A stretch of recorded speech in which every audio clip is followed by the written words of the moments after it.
let's go to Scott Reid, CTV's political commentator. He joins us now to talk some more about the legacy of Brian Mulroney. Scott, it's hard to sort of whittle down to something when you're talking about Brian Mulroney, because his history is epic in what he has done for Canada.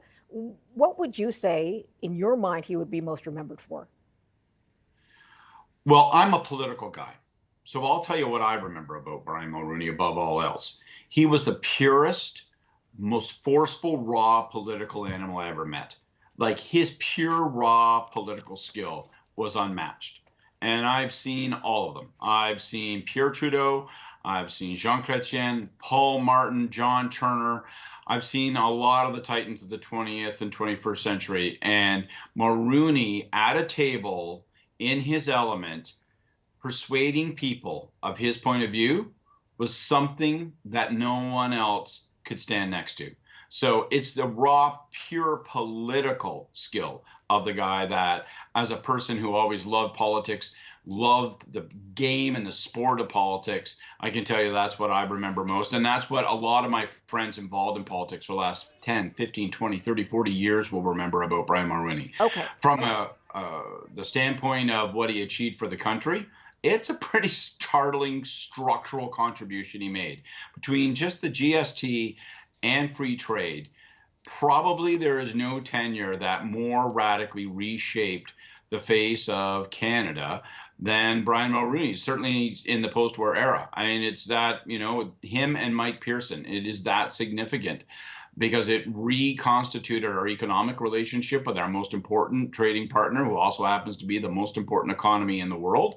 Brian Mulroney did that. The GST changed the way in which we finance our government, and Brian Mulroney did that. Those are two monumental changes, and I'm leaving out a hell of a lot. So from a political standpoint, it was what he was able to achieve eyeball to eyeball with anybody he ever encountered.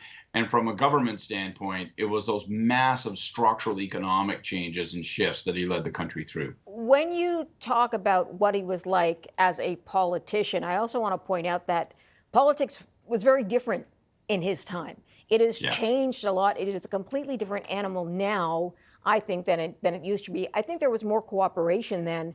And when he sat around the table to try and convince or persuade people of his point of view, there was also more of an openness, I think, back then than there was today. Would you agree? I think that's right. The partisan lines were less drawn in ink, perhaps more in pencil. And it's not like Brian Mulroney was loved by all. And certainly toward the end of his career, obviously, we saw what happened to his successor in terms of where the Conservative Party ended up. But when it came to the ability to charm, and I'll use that phrase, which can be a bit hackneyed and cliched when we're talking about someone of Irish descent.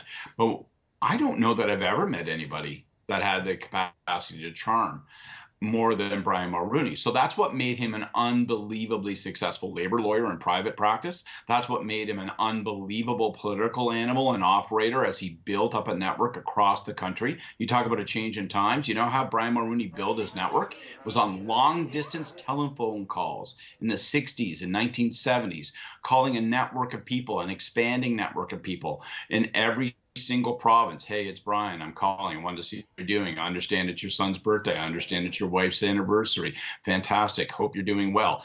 All of that ability to charm, that political skill was really astonishing. And then when he came into government, he employed that in terms of his relationship with the United States. I'm not certain anybody else could have achieved the Acid Rain Treaty with the Americans other than Brian Mulroney by employing his personal charm with his counterpart. I don't know that anyone other than Brian Mulroney could have gotten as close to making Meech Lake happen. Obviously it failed in the last days, but it was a preposterously unpopular proposal in all large portions of English Canada. And through charm and coercion at the personal level, Brian Mulroney almost forced that thing through by sheer will.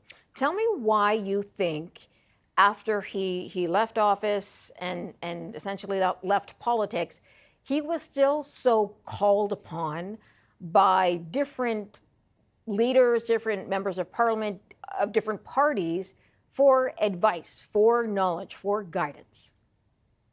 There's a cross-partisan recognition of his political skill.